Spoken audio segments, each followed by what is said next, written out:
Hey, what's up, guys? Sage here, coming down with an episode for Sparking Zero. Nonetheless, we're going to go over the controls and cameras, or more so the control settings for this game. And these are my control settings, right? But again, might work for you. I know a lot of people are either having issues, they don't feel comfortable with the control settings they're in, whether it's classic or standard. And maybe I can help you guys, you know what I'm saying? I can help you guys a little bit with that. Starting off with the camera controls. Now, camera controls is pretty much subjective, you know what I'm saying? Based on preference. Now, I'm a player that in every game, across all games that I play, I like to increase my sensitivity from default no matter which game I play. So I keep mine on 7. Vertical camera controls normal. I don't really need to change that. Horizontal camera controls normal. I don't like to invert my stuff. Wireless controller vibration. Now, I always keep that off. I feel like in a lot of games that I play across the board, it throws me off. The vibration may throw me off a little bit during the match, especially when I'm locked in and I'm really trying to clutch that. Like, I cannot have that. I cannot have vibration. So, you know what I'm saying? I turned that off. Now, the real change to my control settings comes with my bumpers. Now, we're talking about bumpers, and we're talking about R1, L1, R2, and L2. And I'm going to break it down for y'all pretty simply, right? So, the game in default settings, they're going to give you your ascend will be R1 and your descend will be L2, or vice versa.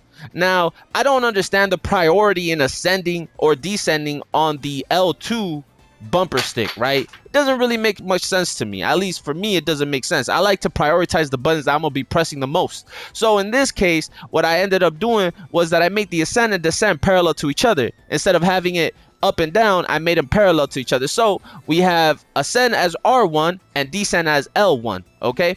The other thing, key charge. I keep my key charge on R2 and my guard in L2. And let me explain why. It's pretty simple. You never move your index fingers, at least unless you play claw.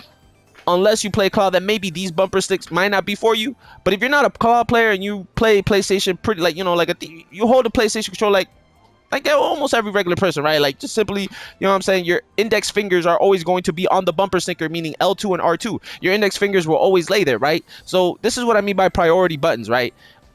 Why do I need to move my index finger up or down no matter how fast I do it when I could already have my finger there resting, ready to pop it? You know what I'm saying? Ready to go. You know what I'm saying? Ready on go. This gives you a little bit of, you know what I'm saying, delay, a little less delay, you know, because any second that you take from moving your finger from one button to another is a second that you lose. And in this case, like I said, I like to be ready. You know what I'm saying? So that's why I keep my R2 and my L2 as my guard and my key charge. Always ready, always ready. Everything else is damn near the same. Nothing changes. Nothing changes, okay? Now, I'm going to drop a couple other gems on you. Some of y'all might have this already, so this might not be for y'all. But there's other people that don't check this out, so please check this out. So motion blur quality, we're going to turn that off. And camera shake, we're going to turn that off. We don't want that to throw, you know what I'm saying, to have any effect in our game. Especially when we're, you know, going back and forth with the counters. We always want to be, you know, one step ahead of our opponent. And we don't want a lot of things to affect, you know, we want to control these variables that can have an effect on us in the game. So we turn these off.